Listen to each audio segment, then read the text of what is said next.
everyone, and welcome to Seed Speaks. This is a video series brought to you by Seed World Group.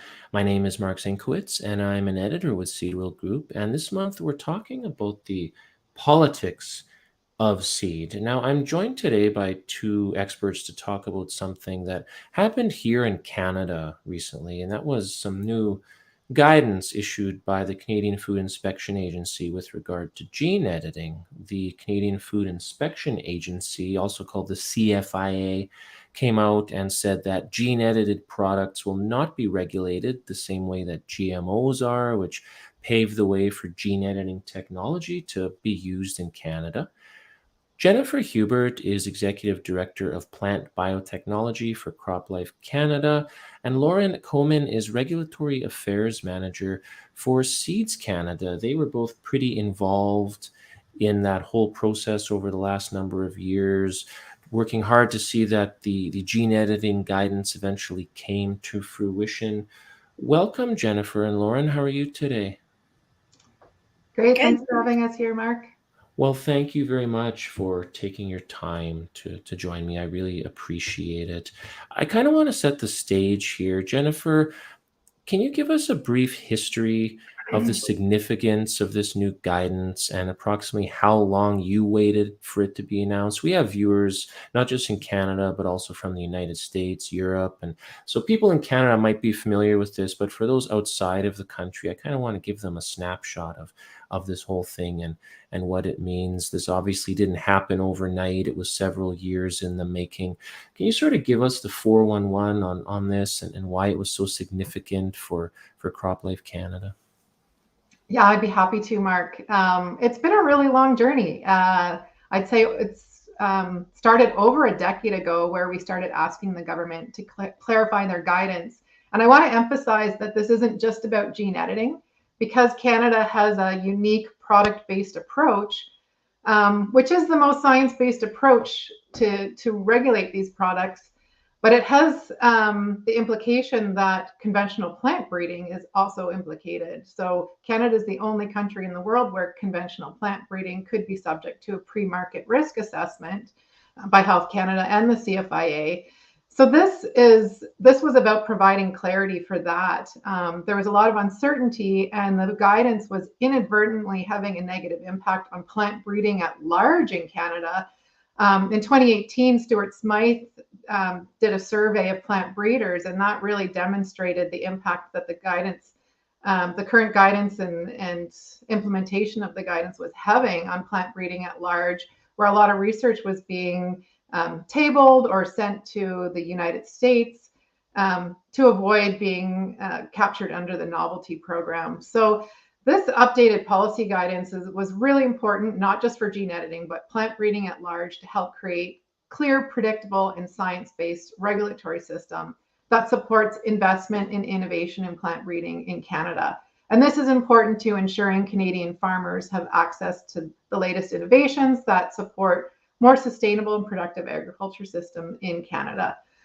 So, things really, like I said, we started discussions over 10 years ago to help clarify things. Things really ramped up maybe about 5 years ago. And then we were waiting for a couple of years after they had the science figured out and they knew the guidance, but then it took a couple more years getting it published. 10 years. Wow. I can't even imagine. That takes a lot of patience on people, especially someone like you playing that waiting game for an entire decade. And we'll get to that right away. Lauren, I'm curious, you waited with bated breath for this guidance as well. Why was this so important for Seeds Canada members specifically to have this particular guidance?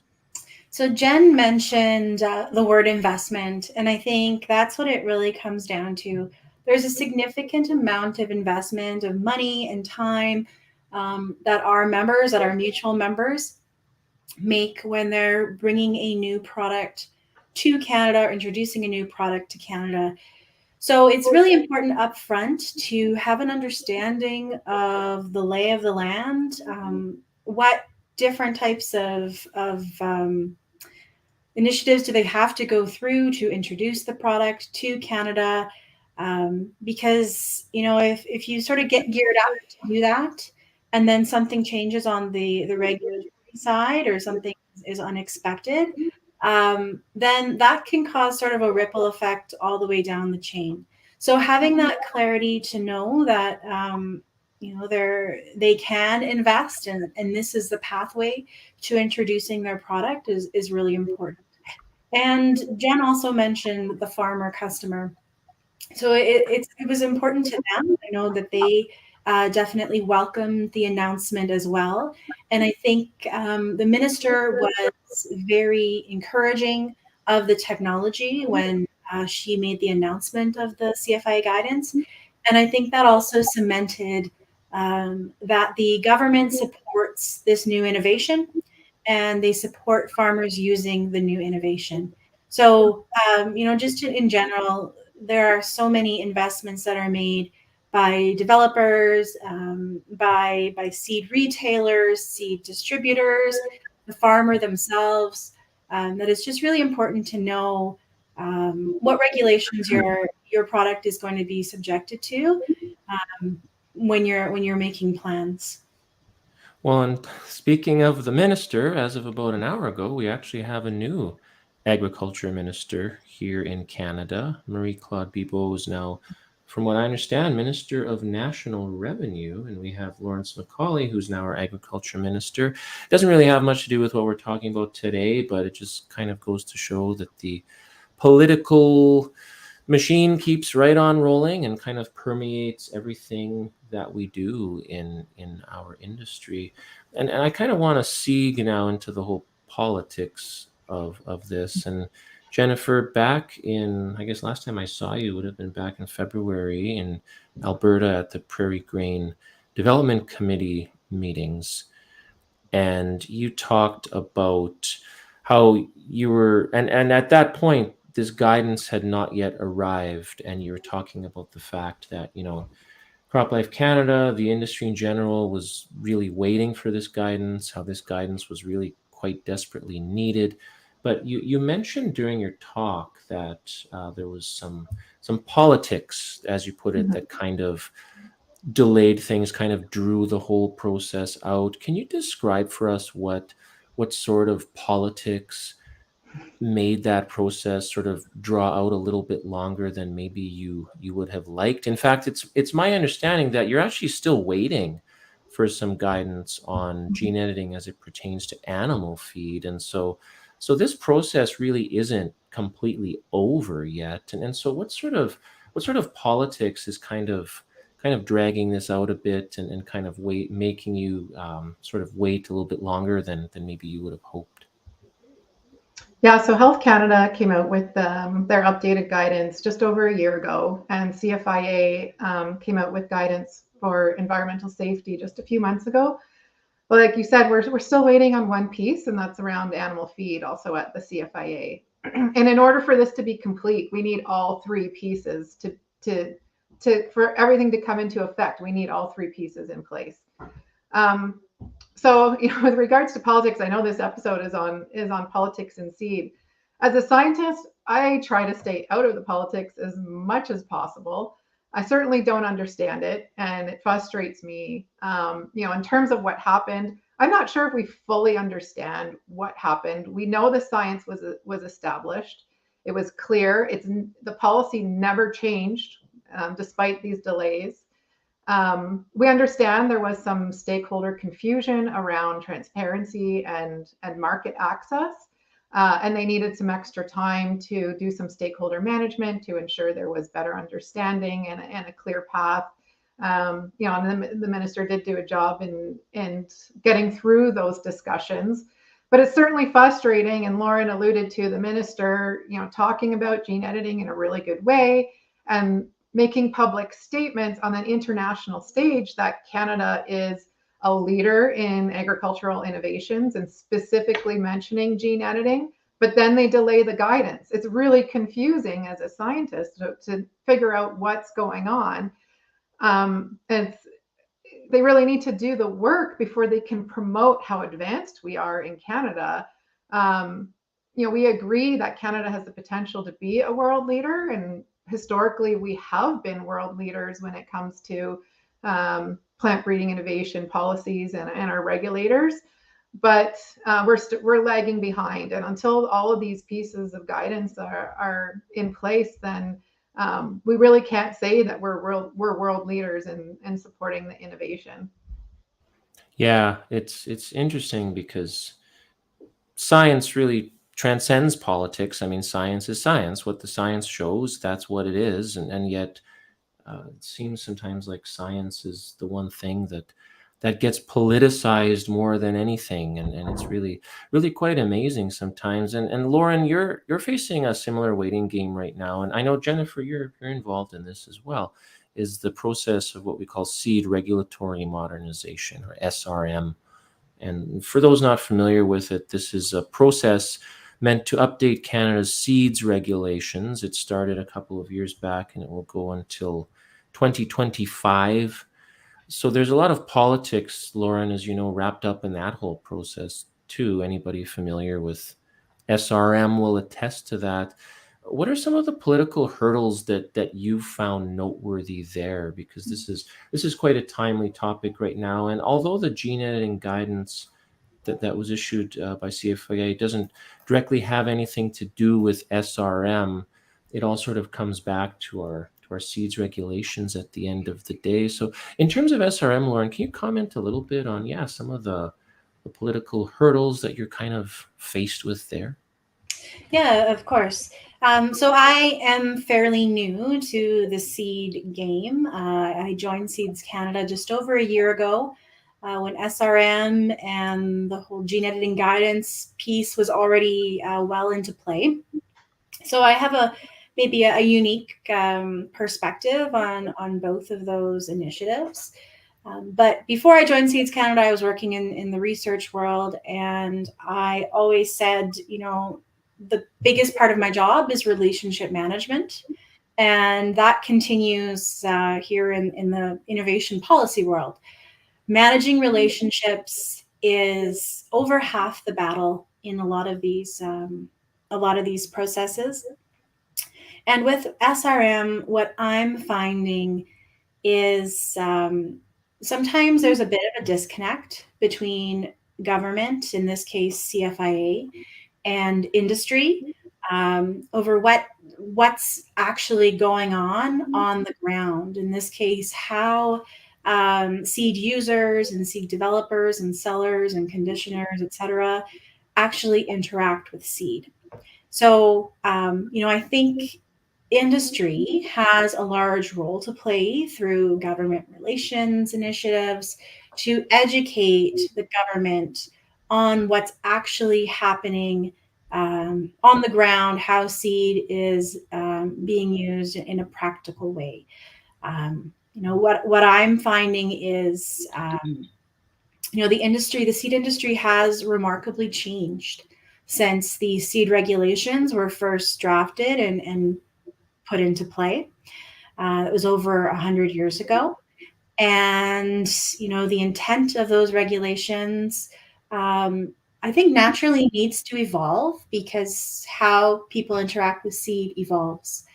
And who is actually the main player, or who are the main players in those discussions, evolves as well. So what I think the biggest hurdle is making sure that industry clearly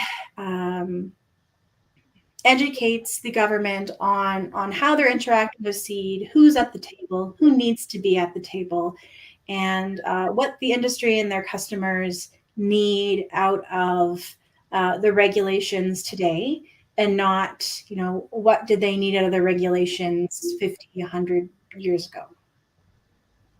Yeah, well, and that I want to give our viewers some strategies that maybe they can use, because you're both obviously you've both gotten used to playing this waiting game, and Jennifer and Lauren, I mean, you care about the science, and that's it. That's all you care about is, okay, here's what the science shows. So can we develop some good policy around this? Well, it's never quite that simple, which I'm sure is extremely frustrating for the both of you sometimes.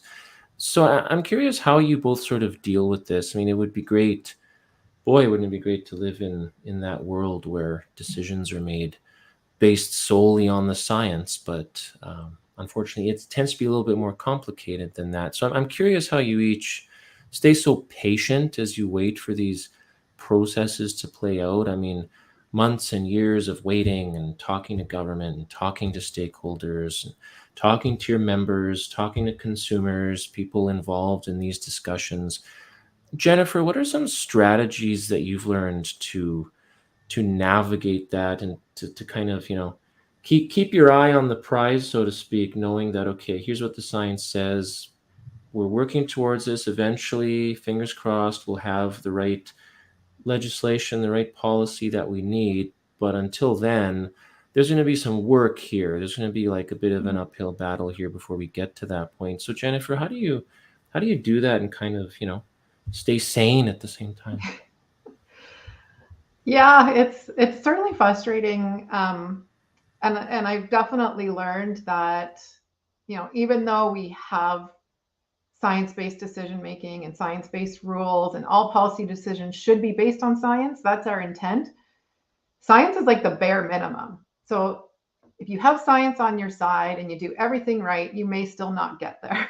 And so you do need these other strategies, and there's always going to be factors outside of your control. But we as an industry just have to remain committed and working together to do what's within our control. So at CropLife Canada, we really stand behind the science, and like Lauren said, it's that communication, explaining the benefits and safety of plant breeding innovation. So we do things like our public engagement strategy around gene editing. Nature Nurtured is a website that we look to help promote the understanding of the technology and the benefits. We also work a lot with the value chain.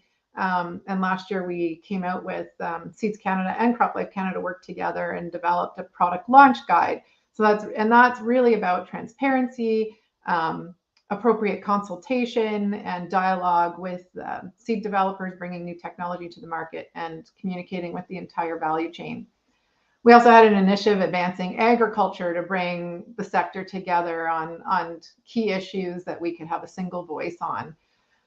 So I think, we've learned you can never be complacent, even if you have the science. And we have to keep that momentum going over the months and the years through regular communication and ensuring that alignment. That's really what got us here, is that the industry was fully aligned in wanting the technology, fully aligned on the science and the benefits, and the potential that Canada could have if it had that. So speaking with that one voice, we can't do it alone. We all have to come together and speak together and work together across the sector, and that industry alignment is really key.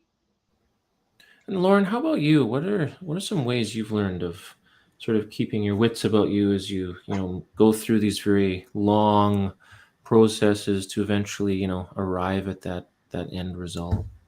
I like to think that my wits are still with me, but sometimes I'm not so sure. As you said, it would be lovely if all decisions were based purely on the science, but that's not the case because we are talking about food production. And when, with people and food, there's a lot of emotions involved. So, we're dealing with not only the science, but that emotional social piece as well.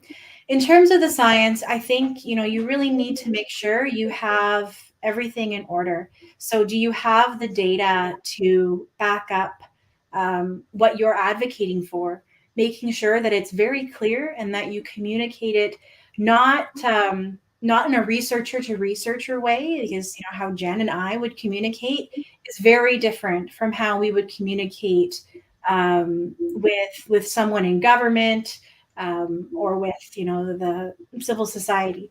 So I think you need to make sure that your audience, that you have everything in order, and that you're communicating that very clearly to your audience. The other piece, and Jen talked about it with speaking with one voice. Be aware of who is on your side and who's going to benefit. In this case, there was a clear benefit all the way along the value chain and out into the public. So having farmers at the table as well, they have a very strong voice, a very powerful voice. So having them at the table, indicating that this is technology that they want, this is technology that they need, and it's important for them to have it in order to be competitive on the global stage, was really, really important. And the other piece is really just sort of recognizing the return on investment of the initiative. In this case, the return on the investment for gene editing, getting that guidance in place was huge.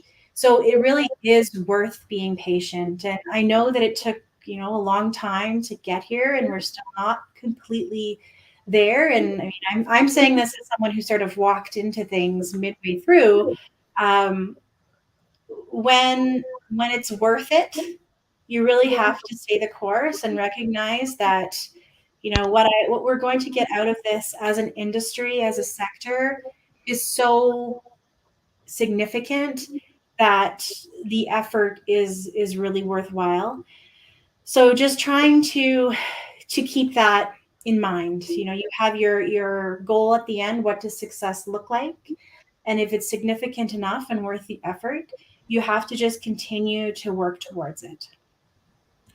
Before I let you both go, we have this thing now called the internet and social media, and there seems to be more voices in these discussions as there's ever been. And in terms of decisions being made solely on the science, are things improving in that regard? Or, with all these voices in the discussion now, do do our viewers need to sort of maybe buckle their seatbelts a little tighter than they used to and sort of, get used to that bumpy ride? What's your take on that, Jennifer? Are things improving, or are you expecting, at least for the foreseeable future, to be faced with this more and more? I think it's definitely not going away.